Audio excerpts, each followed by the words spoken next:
videos, right? I wasn't thinking about no advertising or no opportunities. I wasn't thinking about none of that stuff. I was just basically just traveling, having a good time with my friends and family. And then the every couple, say 18 months online, things change, right? That's Mm-hmm. how it Mm-hmm. is, right?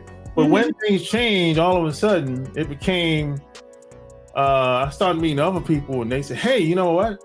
I got I'm a real estate agent, and I have a channel."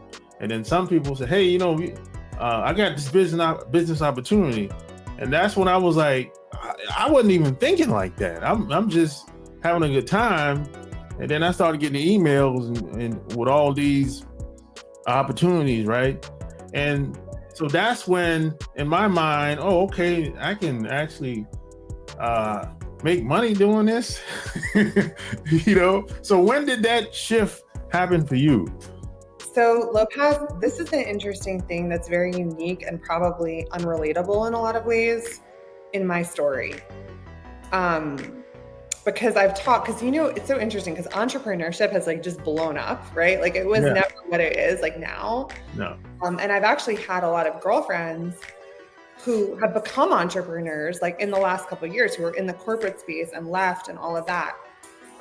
So what is sort of unrelatable about my story, but is truly my path, is I always worked for myself. I've been an entrepreneur from day one. So not necessarily a businesswoman, okay? Yeah. I was like a solopreneur or whatever you want to call it. But like day one, when I was in college, I was always just looking for freelance work. So I started as kind of just a freelancer, just finding all kinds of random odd jobs.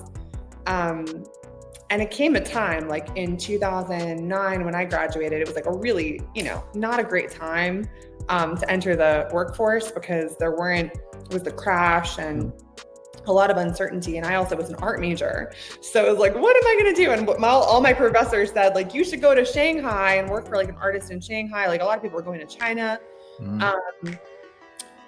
But I asked my dad, I'm like, Dad, what do you think? Like, do you think I should like try to get some graphic design job somewhere? And he's like, you've been hustling all this time, like different odd jobs and doing freelance work. He's like, just keep doing it. Like, keep doing what you're doing because it seems to be it is working. It's just going to take time to find the thing. So that's honestly what I did. And that's truly all I know is working for myself, for better or worse, right? Because there are a lot of skills you can take from the corporate world to bring into entrepreneurship. But I've been very much a learn as I go, scrappy type of person in my path. That's good, because a lot of people, I remember like when I first came online, we can go back 20 years ago. If you told someone you were an entrepreneur, that would be frowned upon. They're like, oh God. People don't always believe it. They think it's like some that you're just making it up, right? That you're like, really working, that you're kind of like not working at all, right? Yeah. They'll say, hey, go get a real job. Yeah. And when you're in creative, when you're like in the arts, it's even less believable in a lot of ways, right? Absolutely. But for me, it was like, so I'll just share something because I think it may be helpful for some people out there where I think, so when I was in school, I was always told